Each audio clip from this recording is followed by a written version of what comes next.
भाई मोबाइल भाई अरे हमारे लोकल दुलरुआ दुकानवा हमरा के परसा के थे को भाई से ओकर खोए तने ना पता बोली के कहां गेल बोली रुआ मालूम बोली कहां बोली महाराज लेकी दुकानवा के तरफ बिगाड़ भेल बनी जाई हो जा दुकान में बबू खाऊ रात दिन दुकान के फेम रहता सब चीज करे आई हो दादा कैसन बाबूजी के चित्तर आई हो दादा कैसन बाबूजी के चित्तर आई हो दादा कैसन बाबूजी के चित्तर अरे बबुआ अरे लड़का अरे हमर काका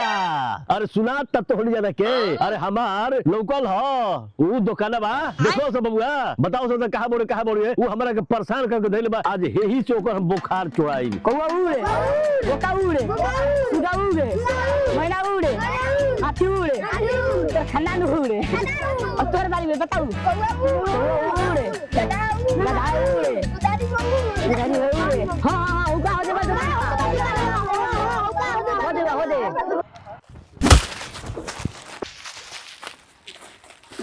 कौन अरे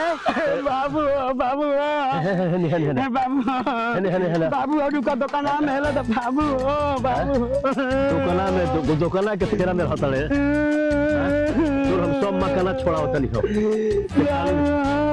हम तारा ना बोलम तारा से और तारा से ना बोलम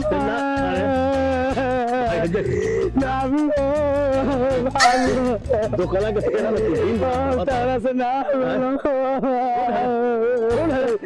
इनका कहता लड़का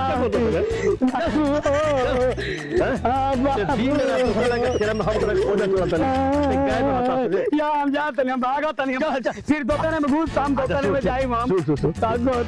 यही तो हमारे को दुकाना बेटा बड़ा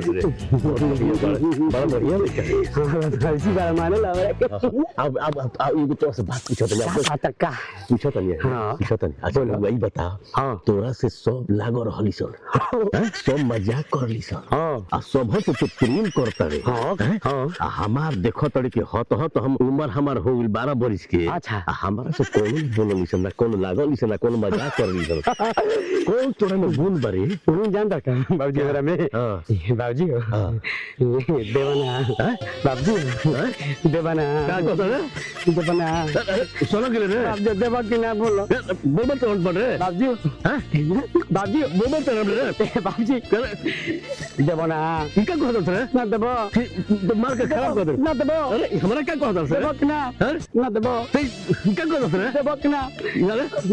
हमारे से लगन कर रे खाली देवाना देबो ना ले रे ससुरा मार ले बाकी जान हमार ते छोड़ बस बस बस बाबूजी बस बस बस बस और सही हमारा पीछे सब लगा रहे समझ लो ऐसा ही ओ सब जैसे तो कैसे हां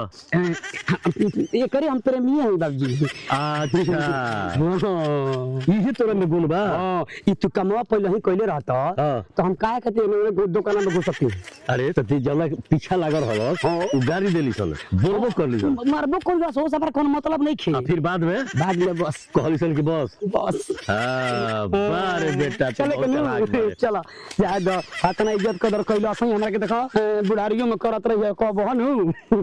भैया हमनी कोनो हकीकत नहीं खे लेकिन हकीकत बात भाई जोन लइका बिगड़ गइल वो अपना दूसरा की इज्जत का अपना घर के इज्जत ना देखी वो रूल के लिए हम कोनो हकीकत में बिगड़ल लइका ना है हमार बाप चाचा तो है तो बाप है हमें तो चाचा का कहल चाहता बिगड़ल लइका अपने ना दोसरों के आय अपनो बिगाड़ी ऐसे बिगड़े मत दी ना लाइक करी